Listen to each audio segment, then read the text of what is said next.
Hello everyone and welcome back to my channel. Today on Plan with Hope, we are going to be doing episode 3 of the Planners of Hope, and I'm going to be giving you a overview of my mood tracking planner journal and how I use it. Stay tuned. Alrighty, so this week on episode 3 of the Planners of Hope, as I said, we're going through my planners and journals and how I use them.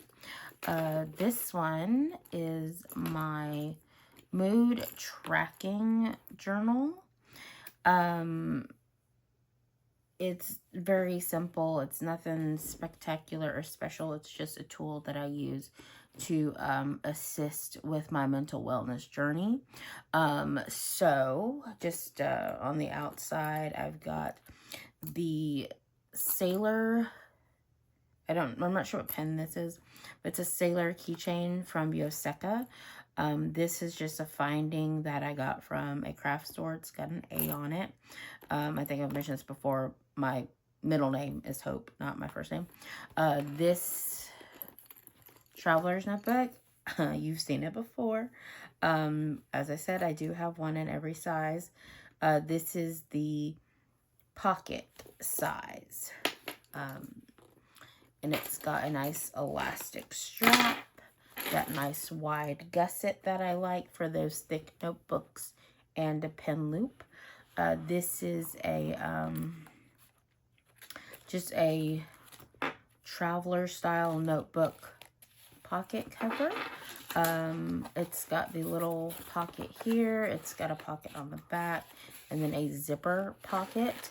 I don't really use these very much for anything at the moment, but I've been on the lookout for some cute mood tracking stickers. I haven't found any that really speak to me yet. I'm half tempted to make my own, but I feel like that's a lot of work. In this pocket, I keep my abbreviation key. These are what I call the feelings key. This paper is from Moody Cats Design. So cute, right?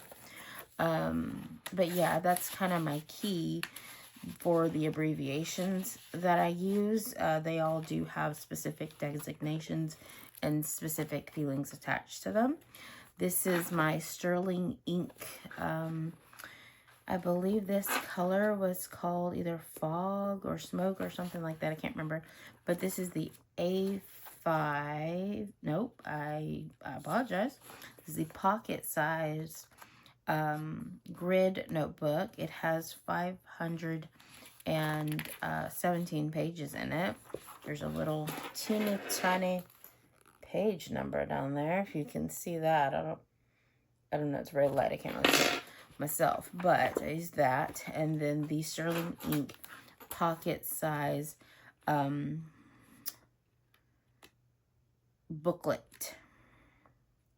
So this is the vertical version.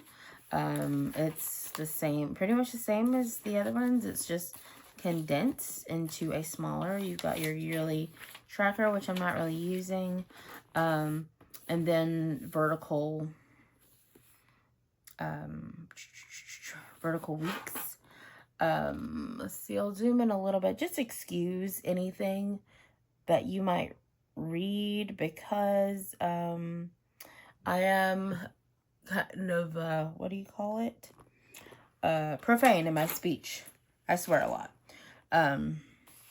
And there's no telling what they say. Like, it's just like I'll put like the abbreviation and then like a little note.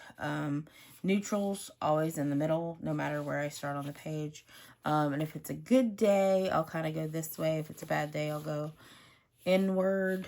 It just depends on how I'm feeling. I am trying to be consistent, but I'm not always. This week was a bit of a weird week. Like, sometimes it's like an overreaching feeling for the day. Pomeranians are irritating animals. So this is kind of like I said, sometimes there's just an overreaching mood for the day, and that was the mood for the day. And then I kind of, because I've been mood tracking for a while, I kind of know like where, you know, things are going. It's like lack of motivation and creativity, feeling listless, and then literally I know where this is going. Meh. And Kelsprey's abbreviation was neutral apathetic, or excuse me, no, not neutral apathetic, negative apathetic, upon most of the day. And then it just kind of, the day just kind of was like, ugh, like just, it was not a good day. And then I woke up this morning feeling very agitated, and just in a really crap mood. And then it didn't really get better. Cause and I don't normally check in like mid-morning, but like it didn't, like it was just getting worse. And then things occurred that were stupid and didn't really make any sense, but they just made my mood go down that much more. And unfortunately, with being bipolar, there are mood swings, and sometimes those mood swings manifest themselves in either anger or sadness. And because of the way that my mood is trending, it's sadness. But then, you know, with the, you know, good support group and things like that, you know, you can swing back to neutral, which is really just where I thrive to consistently be. Like just neither here nor there, not overly happy and not overly sad, just kind of just riding in the middle, where it's like, you know, depending on the day, it can be positive. Hopefully it's not negative, but you know, if I'm riding in neutral, the shift won't be as drastic, if that makes sense. So yeah, I do that on this page, just like as a quick note for how I'm feeling. And then if I'm not at home, because I don't carry this around with me, I use my commonplace carry. It's a cross between a commonplace carry and a like quick jotting notebook. It's not, I don't really plan anything in that, but like grocery lists and things go in that. And so then in the actual notebook is where I expound on that, whatever the mood for the day is. Let's see. Some entries are longer than others, especially if there's like a catalyzing moment or a triggering moment or something like that. Like it's just, you know, depending on what's going on, if it's a good day, if it's not. Yeah, it's like in like this particular day, very pretty ink. I believe that is Colorburst Iris Nebula Glistening. Neutral upon rising. I'm neither up nor down, just existing. I don't feel compelled to sob or rage, nor rage, I guess. Okay. I only looked at jewelry shopping wise, and I'm planning to make a social media post and update my bio. That, I guess that was in the evening. Or yes, it says I am horribly sleepy, though more on that in my journal. I guess I had a really bad fatigue day. I don't know, but shenanigans. But this is what I was talking about. Like I wrote in my commonplace. I'm just gonna call it the commonplace compendium. It's where the things get written down. And this one, I wrote it in that, so I just tipped it in with some washi tape. And then, let's see, is it sweary? Hold on. Midday check-in, neutral, really, because I'm just doing my job and chilling. Keeping it neutral AF, because that's important. Neutral. What does that say? Do I honestly feel I was neutral. Do I honestly feel any type of way? No, because I can chill and work on creative work, after all, making the energy of the money, matching the energy of the money. Out of context, that's a little confusing. But if I'm not mistaken, and which is why I date it, because I'm like, oh, June 5th, I can reference, well, not in this one because it's a booklet and I'm already in the second half, but like I can reference and be like, June 5th. Okay, I was feeling hardcore neutral. And then it's like, okay, and then like that'll kind of trigger a memory. And then evening, apparently I was feeling a little neutral / discontent. Like, I don't know why, because I'm not sad or anything, but other people's moods, I think, affected mine, because they had outside crap happening, and there was all just chaos.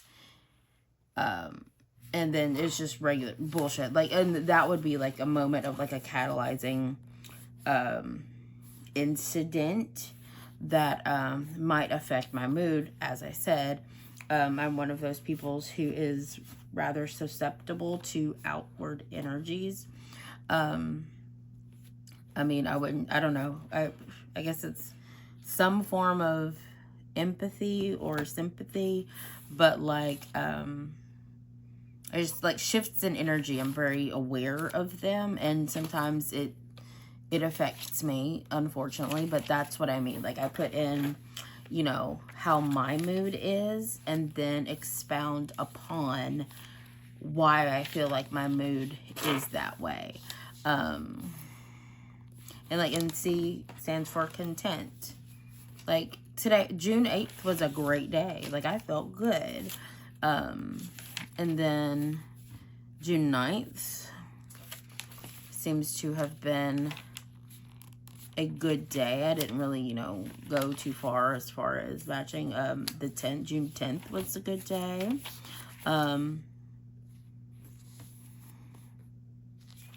See, apparently mid-June was okay.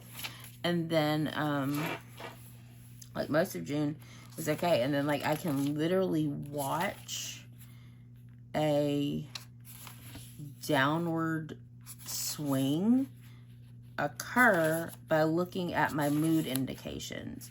So I went from being content to positive apathy, which I equate to an elevation of mood, to neutrality,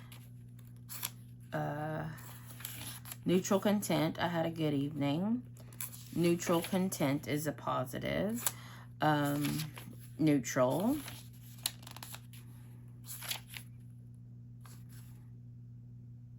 I forgot what R is. What's R? Oh, no, that's upon rising. Ugh, and that one is, so by the end of June, I was having some anxiety and agitation. Anxiety, neutrality. It's really easy to skip pages. Neutral anxious by July. Neutral anxious contentment. And then the 8th was a really, really good day. I had a really nice day. That's also my aunt's birthday. I just realized you can't really see what I'm looking at. But I changed the format. So the 8th was a really good day. I was content and then just downright happy. So, you know, things changed throughout the day. And then I didn't mood track for a couple days because I was feeling down. And I guess I just didn't want to realize that. But today, there was some agitation, agitated depression, up to just neutral sadness. And that was today, but it's like, but I didn't track properly. But I mean, but as I said, like, you can see on the pages, there were some mood changes, deflating mood. And it's just kind of like, this is so I can better understand myself and how I can better achieve mental wellness. But yeah, this is just a very simple journal and tracking planner. I think I've mentioned before, I am bipolar 2 with an complication of anxiety, which is why I use an agitation and anxiety differentiator, because being anxious is one thing, being agitated is more of an escalation of mood.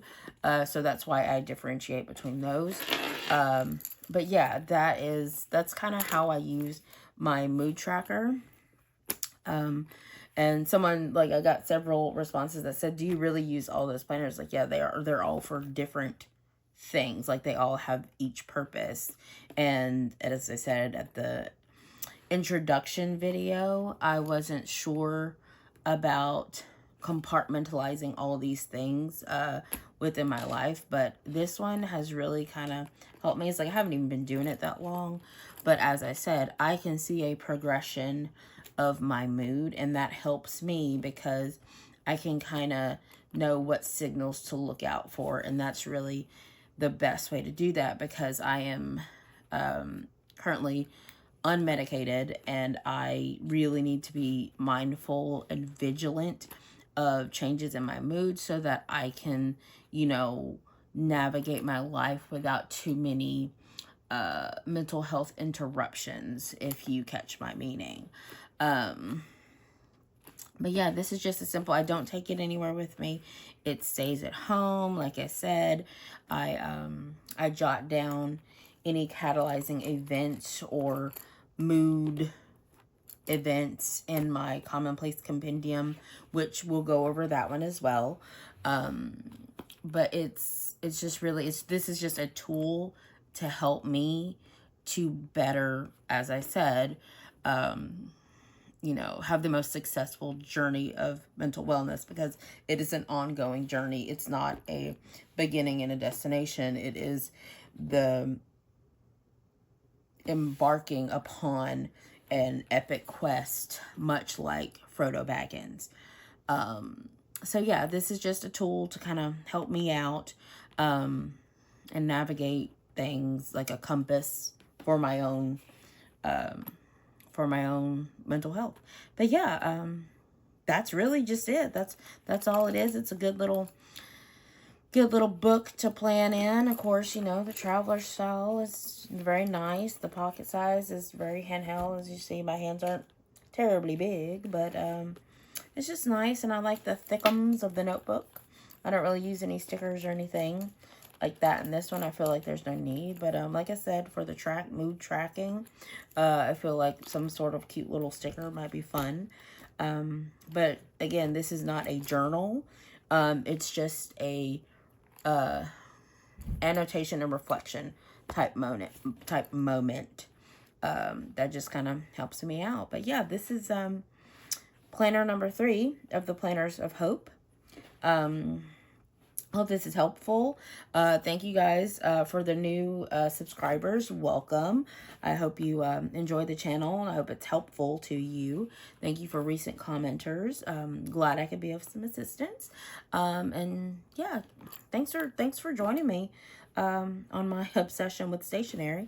You guys are great. I'll see you next time, and don't forget to plan with hope. Bye-bye.